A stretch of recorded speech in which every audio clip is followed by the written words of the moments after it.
வணக்கம் மக்களே. ஒரு ரூம் வீடு கட்டினேங்க. அதுக்கு தான் கணபதி ஹோமம் பண்ணலான்ட்டு இன்றைக்கி 6ஆந்தேதி எடுத்தேங்க. வீடியோ போட்டு 3 நாள் ஆயிடுச்சு. வீடியோ எடுக்க முடியல. ஒரே வீட்டு வேலைங்க, பிஸி. கோவில் அன்றைக்கி போயிட்டு வந்தோம். படம் விளக்கு எடுத்துன்னு வந்தோம். தண்ணி, உப்பு, பருப்பு இதெல்லாம் எடுத்துன்னு வந்தோம். ஐயர் மாடு தான் ஃபஸ்ட்டு உள்ளே வரணுன்ட்டு சொல்லிட்டாரு. மாட்டுக்கு மஞ்சள் குங்குமம் வச்சுட்டு வேஷ்டி போட்டு மாலை போட்டேன். எங்கள் மாடே தாங்க, அதே வரமாட்டேன்னு சொல்லிச்சு. உள்ள டைல்ஸ் ரொம்ப வழுக்குது. வாழைப்பழம் காட்டி அப்படி இப்படி ஒரு படை உள்ளே கூட்டின்னு போனால் படி வேறு ஏற மாட்டேன்து. உள்ளே எடுத்துன்னு போய் வெளியே எடுத்துன்னு மாடு கட்டிட்டு ஐயர் பூஜை பண்ண ஆரம்பிச்சிட்டாங்க. 2 ஹவர் பண்ணாருங்க பூஜை. ஃபஸ்ட்டு உட்காந்து மாலையை மாற்றி சொன்னாங்க. தர்பை எடுத்து என்னவோ இப்படி அடித்தாங்க.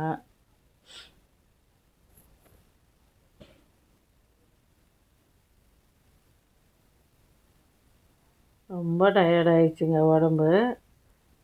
டயர்டிலும் 2 ஹவர் உட்காந்து டிஃபனெல்லாம் வீடியோவே எடுக்கலைங்க.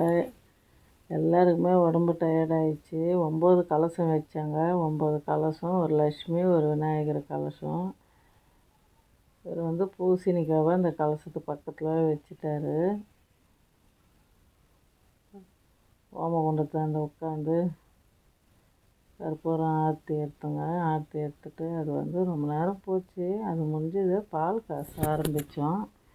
பால் சூப்பராக பொங்கி வந்துடுச்சு.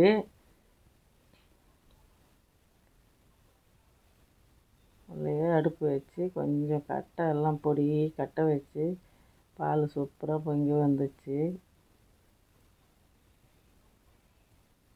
பால் எடுத்துன்னு போய் நடு வீட்டாண்ட வைக்க சொன்னாங்க. பையனுக்கு ஒரே ஒரு விளக்கு வைக்கிற மாதிரி ஒரு ஸ்டாண்ட் அடித்தேன்.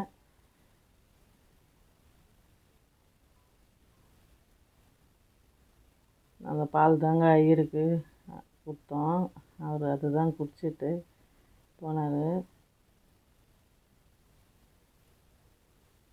இந்த வீடியோ பிடிச்சிருந்தா லைக் பண்ணுங்கள், ஷேர் பண்ணுங்கள், கமெண்ட் பண்ணுங்கள், சப்ஸ்கிரைப் பண்ணுங்கள்.